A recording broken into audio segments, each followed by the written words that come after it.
Okay, this show that we produce every single weekend, really all of our content, we're sponsored by Key Collector Comics, the best comic book app that exists on the market. And if you use code TOM101, you just go to the home screen, look for the logo, you put the code in, you get a free week subscription, and it unlocks everything. But the app itself is free, and there's a ton of services on there and information for you to use on your hunting and your collecting that's going to be valuable. So I want to get into the next topic of the show because we are chatting about HBO, and we're talking about HBO Max adapting DC titles. Last week, I talked with Jeff when this news broke, and the announcement was 2 different series. Right. Green Lantern inspired show. Yes. And then Strange Adventures. Right, an anthology. An anthology series. So Correct. I mentioned to Jeff, it sounded like, I don't know if this is going to happen. They say inspired show.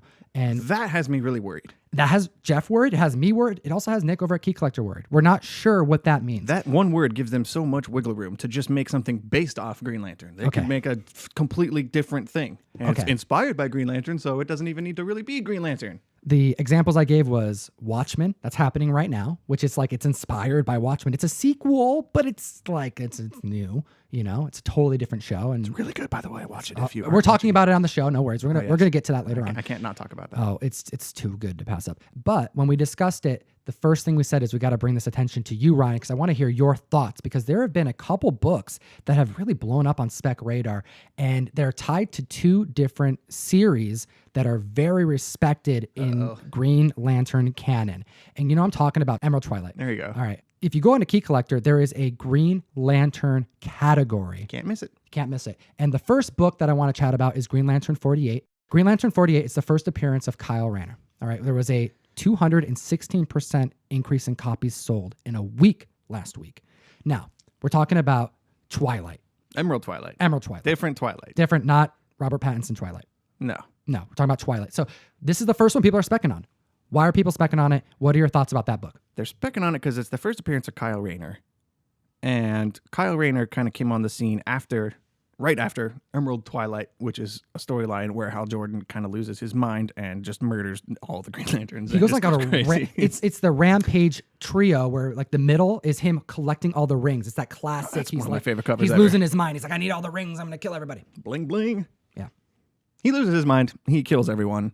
And then one of the guardians of the universe, the people who are in charge of the Green Lanterns, they kind of give the last Green Lantern ring to this guy, Kyle Rayner, on Earth. And he just becomes the only Green Lantern for a good long while, actually, like most of the 90s. He gets that basketball Dwight-looking mask, from season 1. Big plastic. Yeah, exactly. I know exactly what you're talking about. I'm not a fan of Kyle Rayner, so I'm personally not excited by the possibility of them focusing on him and this storyline, I guess, for the start of this TV show. Because people are buying this book out, man. They're thinking that this may be it because it's a big story. But what are your thoughts about this particular story being adapted? Can you see an inspired version of this? I don't think they should start with this storyline. This seems like something maybe you would build up to. I personally don't see how you can do a Green Lantern story without Hal Jordan, at least to start with. I think you can build up to other Green Lanterns. Maybe Jon Stewart instead of Hal Jordan. He was in the Justice League cartoon, so there's a lot of people are kind of familiar with him. Right. But any Green Lantern project is really going to have to work double time to kind of overcome the 2011 movie with Ryan Reynolds that tanked and just ruined Green Lantern in the eyes of a lot of people for a very long time. I know, right? Woo! It's the first hurdle they're going to have to overcome. That they're like, all right, we got to do something cool. Now, there are some big stories here that could be good to see on screen, but seeing multiple Green Lanterns... Emerald Twilight is too much. That's way too big. And you can't make Emerald Twilight without Hal Jordan. Unless you're going to go like the Khaleesi route and just have him go bad in too short of amount of time to set up another protagonist. I mean, he becomes a villain by the end of the series. No one should be looking at the last season of Game of Thrones for inspiration on how to do anything, in my humble opinion. Yeah, I don't think Parallax is going to be the answer to make people watch HBO Max. No. Or get into Green Lantern. So, yeah, that's a soft spec, but people are putting money against it. I'd like to see them build up to that, and I would be cool with Kyle Rayner being in the mix. Okay, well, let's... Not yet, not as a lead. Let's take a look at another book, though. Green Lantern 29. What's going on with that? That's the first appearance of Black Hand. Okay. He's one of my... I would say he's my favorite Green Lantern villain, but Sinestro He's probably like my favorite DC character of all, I think. So maybe Sinestro doesn't count. Black Hand is a really cool villain in the Green Lantern universe. He is kind of the main villain of the Blackest Night storyline that came out in like 2008.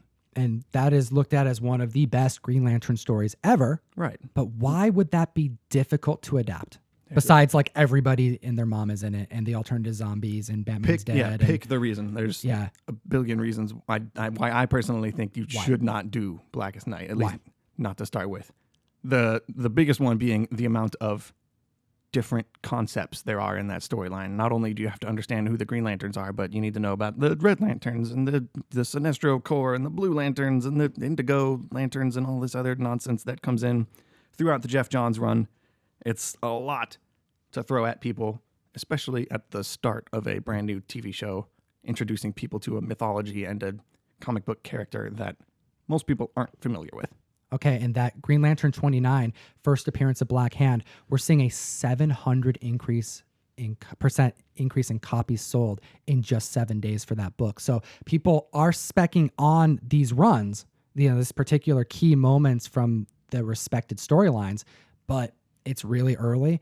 And as a Green Lantern enthusiast and fan, it looks like a stretch. I don't think they should start this TV show with either Emerald Twilight or Blackest Night. Interesting. Don't think they should do that at all. Okay. It might be smarter to look at maybe Secret Origin, Green Lantern Secret Origin.